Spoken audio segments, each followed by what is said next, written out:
안녕하십니까. 오늘은 영상의 스토리 구조에 대해서 공부하도록 하겠습니다. 여러분들이 앞으로 이제 영상 제작을 하려면은 영상 작품의 스토리를 구성해야 되겠죠. 왜냐면 이제 스토리가 넘버원이라고 많이 말합니다. 그건 영화뿐만 아니라 방송에서도 마찬가지고, 그래서 방송에서 PD가 좋은 작가를 만드는 것이 또 좋은 프로그램을 만드는 기초이기도 해요. 근데 여러분들이 만드는 것은 여러분 스스로가 스토리를 또 만들어야 돼요. 근데 뭐 시나리오처럼 직접 이렇게 스토리를 쓸 수도 있고, 아니면은 전반적으로 이렇게 여러분들의 이야기의 뼈대를 이렇게 만들 수도 있어요.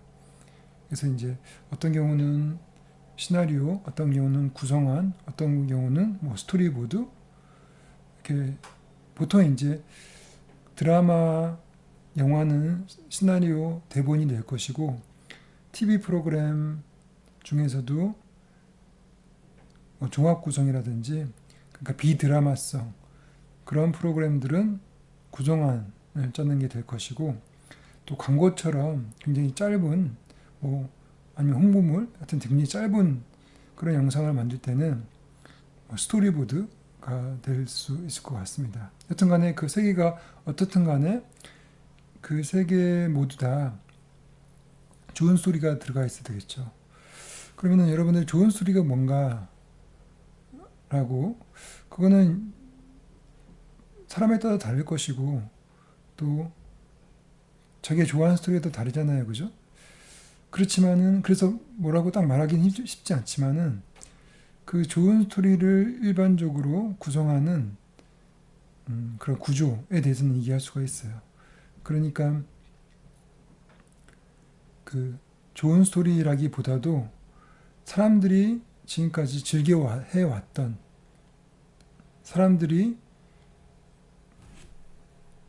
그리고 지금까지 사람들에게 익숙했던 그러한 스토리들의 공통된 그러한 구조를 파악할 수 있다는 것이죠. 그리고 그것이 있습니다. 그래서 그거에 대해서 여러분들이 알고 있어야 되겠죠. 그리고 뭐 그것을 안다고 해서 곧바로 여러분들이 좋은 스토리를 만든다는 건 아니지만은, 그걸 모르면은 좋은 스토리를 만들기 힘들겠죠. 그래서 이제 여러분들이 아는 것은 되게 중요할 것 같아요. 그래서 일반적으로 우리가 그런 전통적인 스토리 또는 고전 서사 또는 전통 서사 뭐 이렇게 얘기할 때 그 구조는 서구에서는 그래요. 서구에서는 삼막 구조라고 해요. 삼막 구조. 그래서 동양에서는 뭐 기승전결 이렇게 얘기하기도 하지만은 둘 다 똑같은 거예요. 같은 건데 서양에서는 삼막이라고 해요. 3액트. 그래서 그것은 여기 제가 보여주는 것처럼 한 2500년 전에 아리스토텔레스가 나름대로 정리해 놨어요. 그 드라마, 극이죠, 극. 극의 스토리 구조에 대해서 나름대로 정리를 해놨습니다. 그러니까 이제 아리스토텔레스 이전에 쭉 내려왔던 그러한 드라마를 어떻게 만들 것인가 하는 그런 작법을 아리스토텔레스에 와서 그 사람이 비로소 이렇게 정립을 한 거예요. 그래서 그거를 또 이렇게 정립한 거를 책으로 썼죠. 그래서 그 책이 시학이라는 책이에요. 포에츠, 시학이라는 책인데, 물론 그 전에도 누가 썼을 수 있는데 그런 건 남아있지 않고, 하여튼 지금 그 남아있는 가장 오래된 작법책이죠. 그 작법책이 시학이라고 합니다. 그럼 거기에는 뭐라고 적혀 있냐? 그럼 거기에 적혀 있는 아리스토텔레스가 이렇게 나름대로 정리한 그런 스토리 구조가 놀랍게도 현재 영화 그리고 광고 그리고 TV 드라마의 구조에 그 구조로 연결되고 있습니다. 이거 놀랍죠, 그죠? 그게 크게 바뀌지 않았어요. 그러니까 2500년 전 사람들이 즐겼던 스토리나 현재 여러분들이 영화관에서 또 넷플릭스를 통해서 영화를 보면서 TV 드라마를 보면서 즐기고 있는 구조와 그게 다르지 않다는 거죠. 그리고 그런 구조가 기반이 돼서 다른 모든 다양한 컨텐츠의 스토리를 이루고 있다는 것이죠. 그러니까 다른 스토리들도 다 그 구조를 가지고 있다는 거예요. 그러면 여러분들이 뭐 1분짜리를 만들든 10분짜리를 만들든 이 구조에서 벗어나지 않아요. 예. 뭐 실험 영화나 실험 소설 뭐 이런 걸 쓰게 되면 뭐 다를지 모르지만은 여러분들이 많은 사람들과 소통하는 그런 컨텐츠를 만들려면은 당연하게 많은 사람들에게 익숙한 그런 구조를 알아야 되겠죠. 그러면 이제부터 우선은 산막 구조를 이제 공부를 할 텐데 아리스토텔레스는 우선 뭐라고 했는지 한번 살펴보고 그리고 그것들을 요즘에 어떻게 또 정의하고 있는지 살펴보는 게 좋겠죠. 여기 보시는 것처럼 시약의 7장에 보면은 이렇게 되어 있습니다. 전체라 함은 처음, 중간, 끝을 갖는 것을 뜻한다. 그러니까 하나의 작품은 처음, 중간, 끝을 가지고 있다는 것이죠. 너무 당연한 것이죠. 그래서 그 처음이 1막이고 중간 2막, 끝이 3막이에요. 그러니까 너무나도 뻔한 거죠. 뻔한 거죠. 그죠? 그래서 그러면 처음이라는 것은 어떤 것인지 이렇게 썼어요. 처음이란 필연적으로 다른 무엇을 뒤따르지 않지만 본성적으로 그 뒤에 다른 어떤 것이 있거나 생기는 것이다. 이것은 처음에 딱 이야기가 시작됐을 때 당연하게 어떤 거 앞에 그 처음 앞에 뭐가 있는지 우리가 알 수가 없죠. 그죠? 그냥 이야기가 시작돼요. 그러니까 처음 이야기 시작돼서 나오는 사건이라든지 그 사람의 캐릭터라든지 이런 것들은 그 앞에 뭐가 있는지 몰라요. 그 앞에 뭐 프리퀄 뭐 그런 영화가 있으면 몰라도 그렇지 않은 영화라면은 알 수가 없어요. 그냥 처음 보는 배경이고 처음 보는 사람이고 그리고 어떤 사건은 또 갑자기 보통 일어나죠. 그러니까 그게 필연적이지 않다는 거죠. 그러니까 어떤 논리적으로 뭐가 연결되어 있지 않고 그냥 시작되는 거예요. 그러니까 그 말은 뭐냐면은 처음에는 우연적인 사건이 용납된다는 것이죠. 그리고 그럴 수밖에 없겠죠. 사건은 결국 우연적일 수밖에 없어요. 그 앞에 어떤 거와 연결되는지 알 수가 없는 것이죠. 그렇지만은 본성적으로 그 뒤에 따른 어떤 것이 있거나 생기는 것이다. 그 말은 그 사건이 어떤 우발적인 또 우연적인 사건이 터지면은 또 어떤 인물이 툭 튀어나왔다고 하면은 그 다음부터는 그 뒤에 다른 어떤 것이 있거나 생기는 것, 다른 어떤 것과 연결이 된다는 것이죠. 그러니까 그 우연적인 사건으로부터 계속 연결돼가지고 이야기가 만들어진다는 거죠. 그래서 스토리라는 것은 또 플롯을 우리가 아리스토텔레스가 말하기를 뭐라고 했냐면은 사건들의 연결, 물론 그냥 연결이 아니라 인과적 연결이라고 했어요. 사건들의 연결. 그리고 또 다른 말로 하면은 스토리는 행동의 재현, 또 이렇게 얘기했어요. 인간의 행동을 재현하는 것이다. 그러니까 거기서는 특히 여기 때는 이제 드라마, 극을 얘기했기 때문에 극이라는 것은 여튼 인물의 행동을 통해서 스토리가 만들어지고 또 캐릭터가 만들어지고 하는 것이죠. 그래서 그 행동이라는 것은 어떤 목적을 가지고 있는 그런 행위, 이런 것을 말하는 것이고. 그래서 이제 우리가 행동의 목표가 처음에 어떤 사건이 터지면은 그 사건을 해결하기 위해서 목표를 만들고, 그 목표란 건 행동의 목표죠. 그리고 이 막은 행동을 통해 가지고 이 이야기가 전개가 되겠죠. 그리고 또 다른 적대자와 행동과 대립을 통해서 갈등이 고조가 될 것이겠죠. 그리고 어떤 위기가 만들어지겠죠. 예. 그런 식으로 어떤 스토리는 전개되고, 그 스토리의 핵심은 행동이란 것이죠. 그렇지만은 여튼 스토리는 그런 인과적인 사건들의 연결이다라고 보시면 돼요. 그러면 처음과 반대되는 것이 끝이죠. 그럼 끝은 그 반대의 성격을 가지고 있어요. 끝은 필연성이나 또는 개연성에 따라 본성적으로 그 전에 어떠한 것 다음에 생기지만 그 이후에는 아무것도 없는 것을 뜻한다. 그러니까 끝은 거꾸로예요. 그러니까 여기에 우연성이 있으면 안 돼요. 그러니까 꼭 필연성 또는 개연성이 따라야 돼요. 그래서 반드시 그 전 어떤 것 다음에 연결돼야 되는 거예요. 그러니까 인과적으로 원인과 결과가 꼭 뚜렷해야 된다는 것이죠. 그러니까 끝에 갑자기 새로운 게 나온다거나 뜬금없이 새로운 인물이 나오거나 새로운 또 우연적인 사건이 터진다거나 이러면 안 된다는 거죠. 물론 우리 삶에서는 살다 보면은 원인도 모르는 사건들이 터지기도 해요.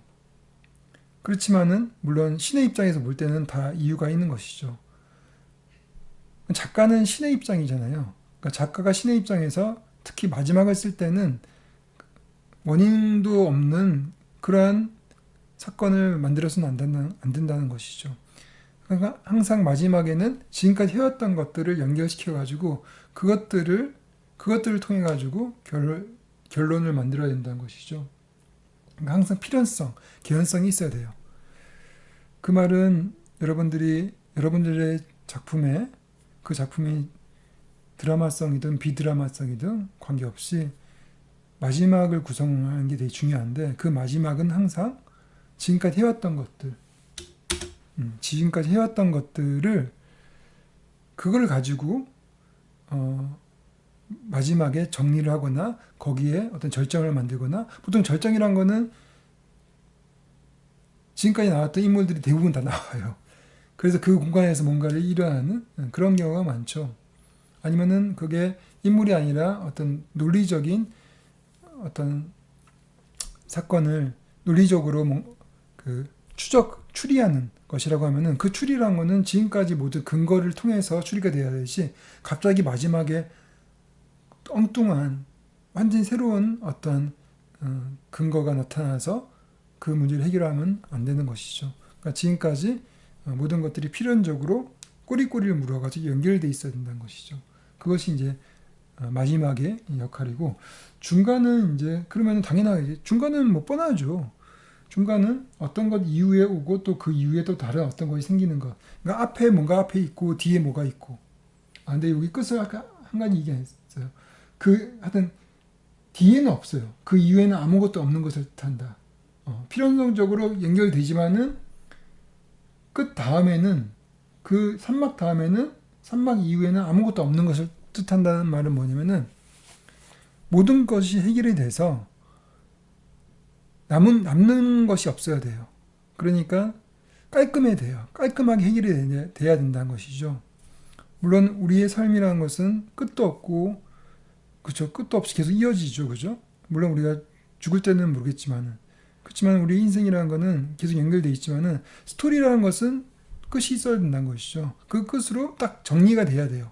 더 이상 뭔가 이어지거나 그러면 안 돼요.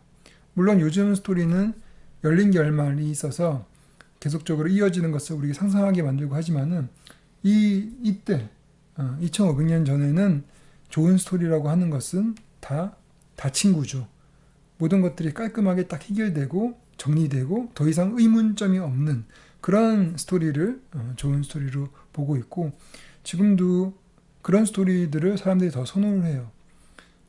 오픈 엔딩보다, 열린 결말보다는 닫힌 결말을 더 선호합니다.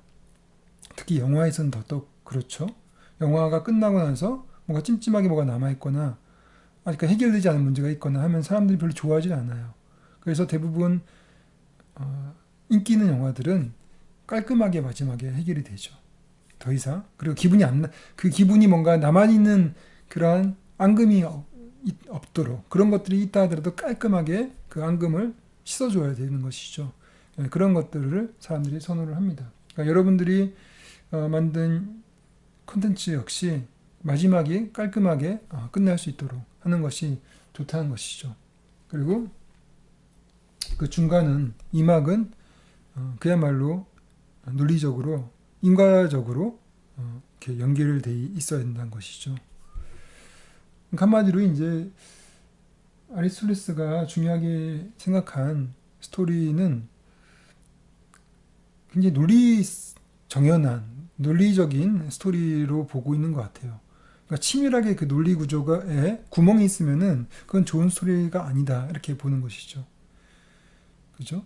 그리고 그것들이 나름대로 딱 완결돼 있어야 돼요. 딱 끝났을 때 그 완결미 이런 것들이 있어야 된다는 것이죠. 그래서 그런 것들을 이제 뭐 이것만 황금률이다. 이것이 이 구조 벗어나면 안 된다. 이런 건 아니죠. 그냥 고전 서사의 구조가 보편적으로 이렇고 그리고 지금도 계속 이어지고 있다라고 여러분들이 생각하시면 될 것 같습니다. 그래서 삼막이라는 기본적으로 이제 처음, 중간, 끝이 1, 2, 3막으로 되어 있고 그리고 이것을 이제 여행의 구조, 그러니까 영웅이 여행을 떠나는 구조 그런 스토리로 볼 때 특별한 세계로 입문하고 처음에 이제 그 일상의 세계에서 특별한 세계로 입문을 하고 그리고 특별한 세계에서 출발을 한 다음에 그 다음에 다시 일상으로 돌아오는 그러한 이제 구조가 될 것이고 이것은 그래서 이것도 결국 1, 2, 3막이라고 볼 수 있어요. 그리고 이것은 요 위에 것은 이제 조셉 캠벨이 천의 얼굴을 가진 영웅이라는 그런 책을 써요. 그 책이 뭐냐면은 지금까지 우리 인류가 즐겼던 그러한 민담, 신화 그 속에 보편적으로 가지고 있는 스토리 구조를 영웅의 여행의 구조라고 했는데 그 구조가 바로 입문, 출발, 귀환 이런 구조를 가지고 있고 물론 17단계의 세부적인 단계가 있지만은 크게는 이렇게 세 개로 나눌 수가 있고 그거는 당연하게 삼막과 연결이 되죠.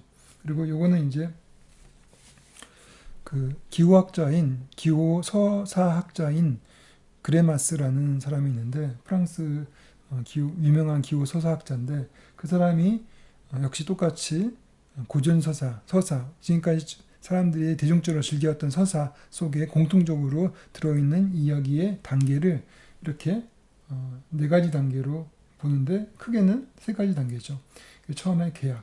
그러니까 이제 주인공이 어떤 목표를 아니면 어떤 소명을 이루기 위해서 계약을 한다는 것이죠.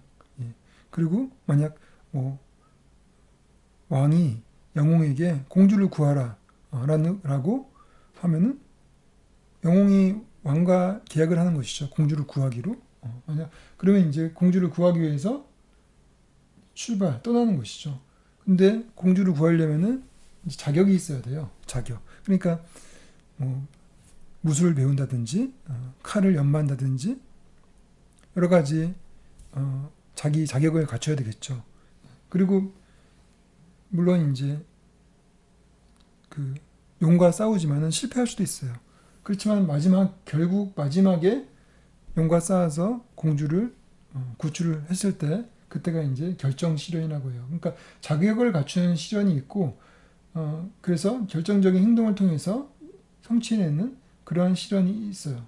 그리고 난 다음에 돌아와서 공주와 결혼을 하게 되는 그러한 혜택을 받죠. 그래서 그건 영광 시련. 그래서 이런 구조를 또 만들기도 했어요. 그리고 또 우리 동양에서는 기승 정결 이렇게 저는 이제 절정에서의 어떤 반전 이런 걸 말하는 것이죠. 결말 이것이죠. 그래서 기승전결 그리고 또는 발단, 전개, 위기, 절정, 결말 이렇게 여러분 볼 수 있습니다. 대충 이제 삼막 구조에 대해서 이해를 했을 텐데 그런데 이제 삼막 구조의 또 하나 굉장히 중요한 사항이 뭐냐면은 그 삼막이라는 것이 전체 이야기에 대한 구조라고 얘기했죠. 근데 그것뿐만 아니라 이야기가 이렇게 되게 짧으면 모르지만은 보통 이야기들은 길잖아요. 영화는 2시간이나 나오고 또 1시간짜리 뭐 다큐멘터리도 있고 하여튼 대부분 긴 이야기는 그 안에 또 작은 이야기가 들어있다는 거예요. 그러면 그 작은 이야기도 이야기잖아요. 그죠? 그러면 작은 이야기도 이야기라는 거는 기본적으로 스토리 구조를 가지고 있죠. 그 스토리 구조는 또 산막이라는 거죠. 그러면 작은 이야기 안에 또 산막이 들어있어요. 근데 또 작은 이야기 안에 그 작은 이야기 안에 또 작은 이야기가 들어있을 수 있어요. 예. 그래서 이제 그런 구조가 제가 느낄 때는 모듈 구조인 것 같아요. 그러니까 우리가 모듈로 뭘 만들어 놓으면은 나름대로 독립된 모듈들이 결합해 가지고 하나의 시스템을 만들잖아요. 우리가 이런 컴퓨터도 그 안에 모듈 형태로 돼 있어요. 컴퓨터 시스템을 보면은 그 CPU라는 모듈이 있을 것이고 또 마더보드라는 모듈이 있을 것이고 뭐 그래픽 카드 쪽 모듈이 있을 것이고 또 램 쪽 모듈이 있을 것이고 여러 가지 모듈들이 결합을 해가지고 하나의 시스템을 만들잖아요. 그거의 장점은 뭐냐면은 언제든지 각각의 모듈들을 뺄 수 있어요. 머드보드는 다른 모드로 바꾸고 그래픽 카드도 다른 그래픽 카드로 바꿀 수 있고 그죠? CPU도 또 다른 걸로 바꿀 수 있고 아니면은 CPU에 뭔가를 추가할 수도 있고 램을 또 추가할 수 있고 그렇게 수정, 변경 이런 것들이 되게 좋은 것이죠. 또 개선이 되게 좋은 것이죠. 그죠? 그게 모든 것들이 다 모듈 구조로 안 돼 있고 다 이렇게 섞여져 있으면은 이게 마음에 안 들면은 버리고 새로 만들어야 돼요. 그죠? 그러니까 모듈 구조가 굉장히 효율적이죠. 그런 것처럼 스토리도 작가들이 만들 때 효율적으로 만들어야 되겠죠. 그래서 중간에 누가 마음에 안 든다고 하면은 전체를 바꾸는 것이 아니라 부분을 바꾸면 되거든요. 그 하나의 작은 이야기를 그냥 바꾸면 돼요. 그 모듈을. 그래서 이제 제가 느낄 때 그 모듈 구조라고 할 수도 있고 또 그렇게 러시아 그 목각 인형이죠. 예. 그 이거를 이제 마트로시카라고도 하더라고요. 러시아 목각 인형 이런 목각 인형처럼 이게 전체 이야기라고 보면은 이게 하나의 영화라고 볼 때 그 영화 속에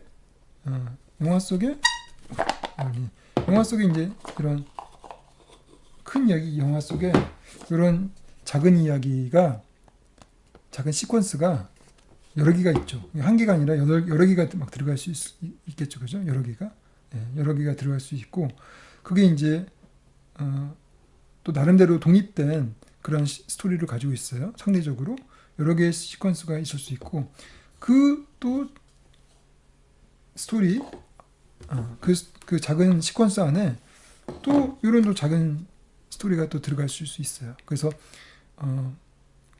작은 스토리 역시 기본적으로 1, 2, 처음, 중간, 끝이 있는데 그 처음이 또 나름대로 좀 작은 이야기가 될 수 있죠. 그래서 그 처음이라는 것을 또 작은 그 시퀀스에 또 작은 시퀀스라고 봤을 때 그 시퀀스 안에 또 1, 2, 3이 들 수 있죠.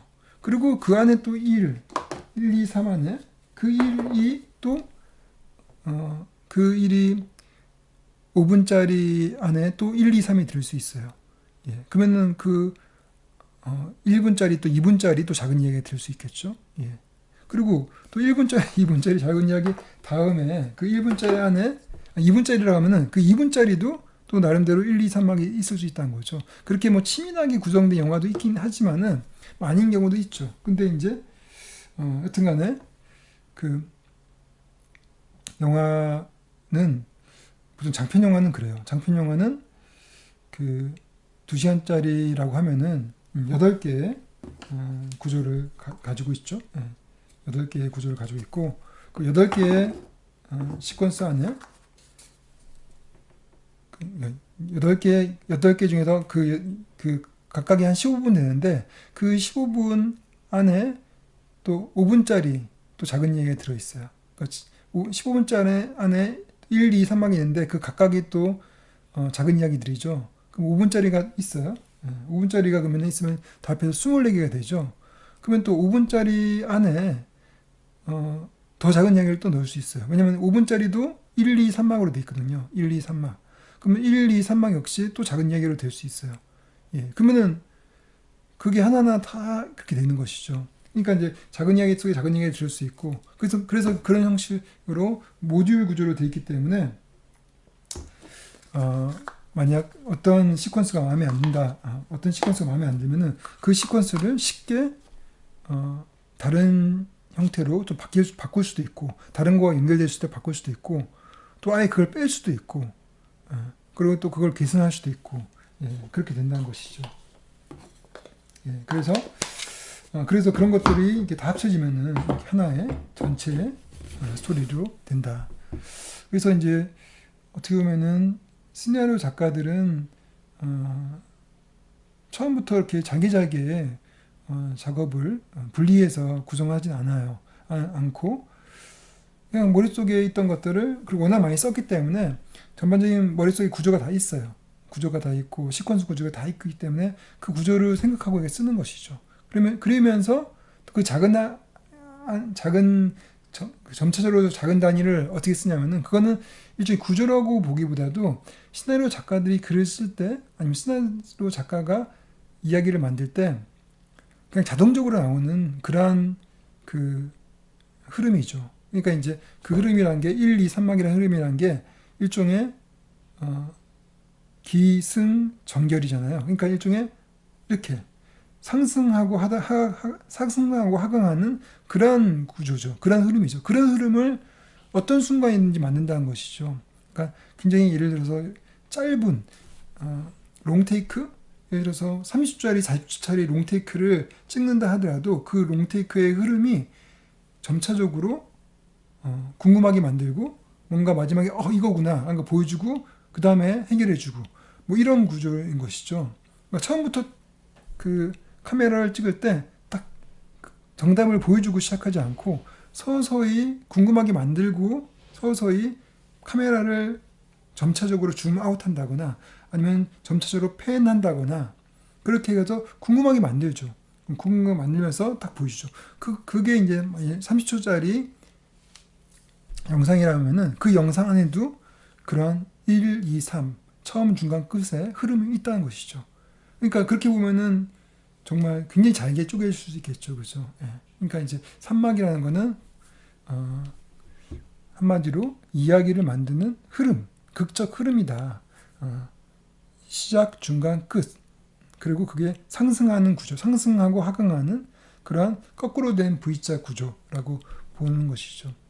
그래서 그런 것들이 이제 다 연결돼서 하나의 이제 그 스토리가 만들어지는데 그 영화가 아니라 여러분들이 이제 5분짜리 컨텐츠를 만든다 하더라도 그 5분짜리에 기본적으로 전체에 1, 2, 3막이 있을 수 있고 그리고 그 5분짜리 안에 작은 이야기가 있을 수 있어요. 작은 이야기가 뭐 5개가 있을 수도 있고 4개가 있을 수도 있고 또 3개가 있을 수도 있고 그건 여러분이 선택하는 것이죠.